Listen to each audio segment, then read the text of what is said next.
Good day, everyone. We're going to talk about acute renal failure and kidney trauma. First, let's talk about the anatomy and physiology of the kidney.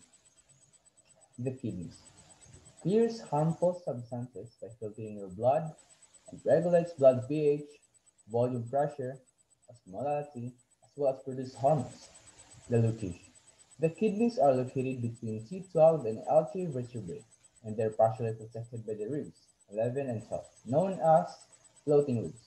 The right kidney is pushed down by the liver, so it sits slightly lower than the left kidney. In the middle of each kidney, there is an indentation that forms the renal highway. This is the entry and exit point for the ureter, renal ureter, renal vein, lymphatics, nerves. The kidney is surrounded by the three layer of tissue. On the outside is the renal fascia, which is a thin layer of dense connective tissue that anchors the kidney to its surroundings. The middle layer, the adipose capsule, is a fatty layer that protects the kidney from trauma. The deepest layer, renal capsule, a smooth, transparent sheet of dense connective tissue that gives the kidney its distinctive shape. The size. They are almost the size of a fist and are retroperitoneal, meaning they sit behind the peritoneal membrane alongside the vertebral column. Two main parts of the kidney. Inner portion is the renal medulla, outside rim is the renal cortex. The medulla is made up of 10 to 18 renal pyramids, with this base of the pyramids facing the renal cortex and the tips of the pyramids, called renal papilla, pointing towards the center of the kidney. The renal papilla projects into minor calyces which join together to form a major calyces which funnel into renal pelvis. The renal cortex can be divided into an outer cortical zone and inner juxtamedullary zone. Other sections, renal columns, which extends down into medulla, separating the renal pyramids from each other. Blood supply to the kidneys. The kidneys get about a quarter of the cardiac output, which blood getting pumped out of the ventricle. Blood flows from the aorta into the left and right renal arteries. As these renal arteries enter the kidney, they divide into segmental arteries, then into interlobar arteries, which pass through the renal columns, then to arcuate arteries that go over the bases of the renal pyramids, and then into cortical radiate arteries which supply the cortex. The filtration. Cortical radiate arteries continue to divide, eventually forming afferent arterioles that split into a tiny bundle of capillaries called the glomerulus. The glomerulus is the site where blood filtration starts. The blood leaves the glomeruli, it does not enter into venules. Instead, the glomerulus funnel blood into efferent arterioles, which divide into capillaries a second time. These peritubular capillaries then reunite to become the cortical radiate veins, then the arcuate veins, then interlobar veins, and finally to the left and right renal veins which connect to the inferior vena cava. The flow of the veins are similar to the arteries, but in reverse. The only difference is that there's a segmental artery, but no segmental vein. Within each kidney, there are about 1 million nephrons, and each nephron is made up of renal corpuscle and renal tubule. Renal corpuscle is where blood filtration starts and includes the glomerulus, the tiny bed of capillaries, and the Bowman capsules, which is made up of renal cells that surrounds the glomerulus. As blood flows into the glomerulus, water and some solutes in the blood, like sodium, are able to pass through the endothelial lining of the capillary, move across the basement of the membrane, through the epithelial lining of the nephron, and finally into the Bowman space of the nephron itself, at which point it is called the filtrate. The epithelium of the nephron is made up of special cells called the podocytes, which wrap around the basement membrane like the tentacles of an octopus. Between these tentacle-like projections are tiny gaps called filtration slits. that act like a sieves, allowing only small particles such as water, glucose, and ionic salts to pass through while blocking the large proteins and red blood cells. As the filtrate leaves the Bowman's capsule, it flows into the renal tubule, which is surrounded by the peripheral tubular capillaries. Functions of the kidney. It filters the blood, urine formation, excretion of waste products, regulation of electrolytes, regulation of acid-base balance, control of water balance, control of blood pressure, renal clearance, regulation of blood cell production, synthesis of vitamin D to active form, secretion of prostaglandins. Well, so let's go back to acute renal failure. So acute renal failure defined as a rapid loss of renal function due to damage to the kidneys. It depends on the duration and severity of AKR. There's a wide range of potentially life-threatening metabolic complications can occur, including metabolic acidosis, as well as fluid and electrolyte imbalances.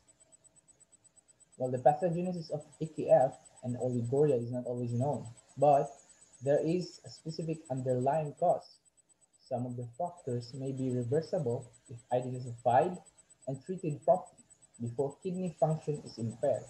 Well, this is true of the following conditions that reduce blood flow to the kidney and impair functions. These are hypovolemia, hypotension, reduced cardiac output and heart failure, obstruction of the kidney, or bilateral obstruction of the renal arteries or veins. Well, if these conditions are treated and corrected before the kidneys are permanently damaged, the increased BUN and creatinine levels, oliguria, and other signs may be reversed.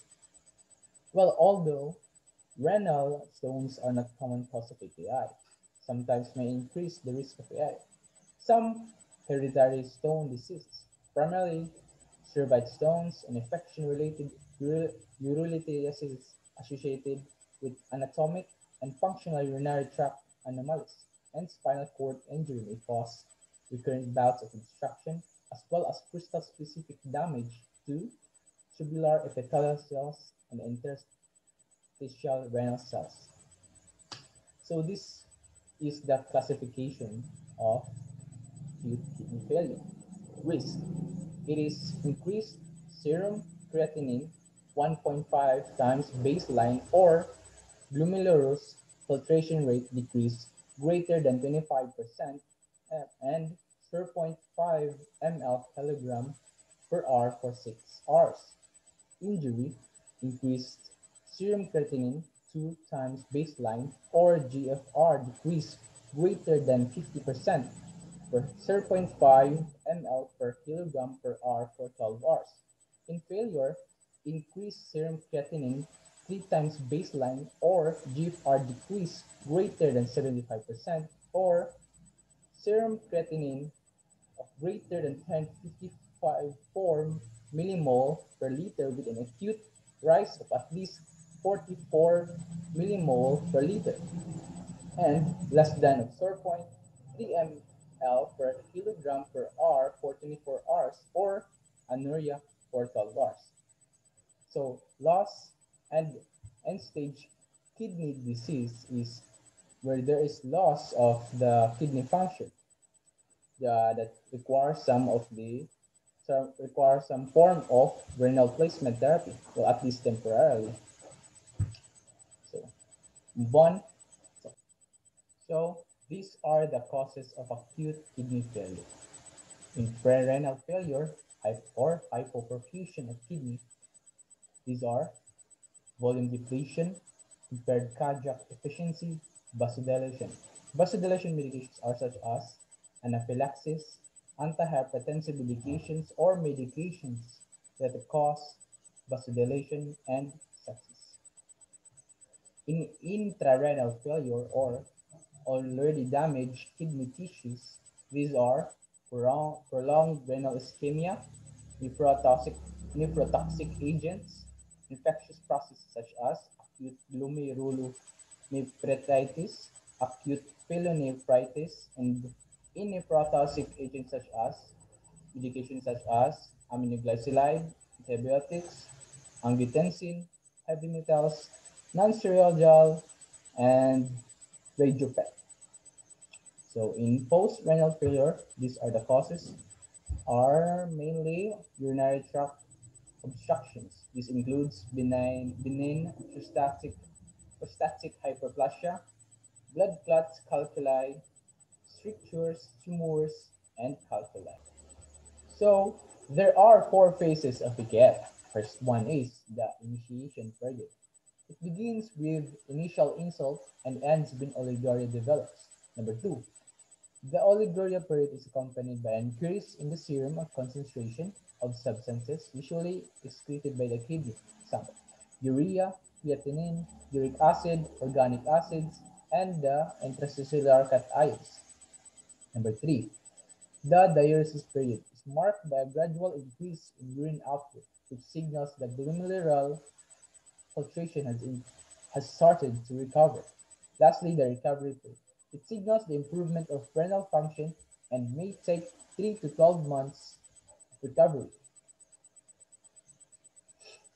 Next one is sign and symptoms. Sign and symptoms are oliguria, tachycardia, hypotension, dry mucus, flat neck, lethargy, cool, clammy skin, drowsiness, headache, muscle twitching. The progressing symptoms are edema, confusion, GI symptoms, freckles, and auscultation, infection, seizures and coma, and hematuria, petechiae, and ecchymosis. So these are the diagnostic and laboratory procedures for AKF. First one is estimated glomerular filtration rate, blood urea nitrogen, CBC, electrolytes, ABG, urinalysis such as urine sediment, urine sodium excretion, ultrasonography, renal sonogram or CT scan or MRI. So these are the medical management of AKF. The management includes eliminating the underlying cause.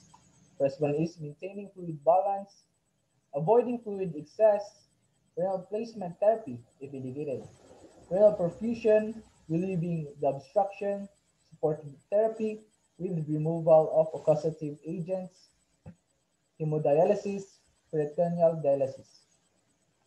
So these are the pharmacologic therapy. First one is sodium polystyrene sulfonate if to reduce the elevated potassium levels, and administering IV dextrose 50% insulin and calcium if the patient is hemodynamically unstable. But there are medications that must be the medication that the dosage must be reduced. First one is antibiotic medications, especially aminoglycosides, digoxin, phenytoin, ACE inhibitors, and magnesium-containing agents. So, the nursing diagnosis of AKF. Excess fluid volume related to compromised regulatory mechanism or renal failure. Number two, risk for decreased cardiac output, risk for imbalanced nutrition less than the body requirements, risk for infection, risk for deficient fluid volume, deficient knowledge. So lastly, the last topic will be kidney trauma. Kidney trauma is defined as when a kidney is injured by an outside force. Your kidneys are guarded by your back muscles and rib cage, but injuries can happen as a result of blunt trauma or penetrating trauma. Blunt trauma can be defined as caused by an impact from an object that doesn't break the skin. These are automobile and motorcycle crashes, falls, athletic injuries, and assaults. While penetrating trauma can be defined as damage caused by an object that pierces through the skin and enters the body. These are gunshot wounds, stabbings, or any object that is sharp enough to penetrate your kidney.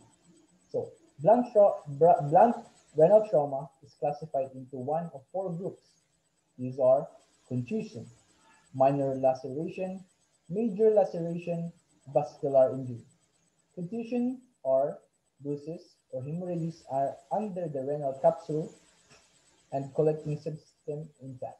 In minor lacerations, these are superficial disruption of the cortex, renal medulla, and collecting systems are not involved, while in major laceration, it involves in parenchymal disruption, extending into cortex and medulla, possibly involving the collecting system. Lastly, the vascular injury. It tears of renal artery or vein. The most common renal injuries are contusions, lacerations, rupture, and renal pedicle injuries, or small internal laceration of the kidneys. The signs and symptoms: pain, renal colic, mass or swelling in the flank, ecchymosis, lacerations, or wounds of the lateral abdomen and flank, hematuria, hemorrhage. So these are the diagnostic and laboratory procedures of kidney trauma: CT scan, ultrasound, and intravenous pilogram. Surgical management depends on the patient's condition and the nature of the injury. Major lacerations may be treated with surgical intervention or conservatively bed rest or no surgery. In pharmacologic therapy, antimicrobial medications. In nursing diagnosis, these are the examples: acute pain related to blunt trauma or penetrating trauma, risk for bleeding due to an external force, impaired tissue integrity related to blunt trauma, fluid volume excess related to renal insufficiency, and risk for infection. So thank you for listening to my discussion this day, and good day to you guys.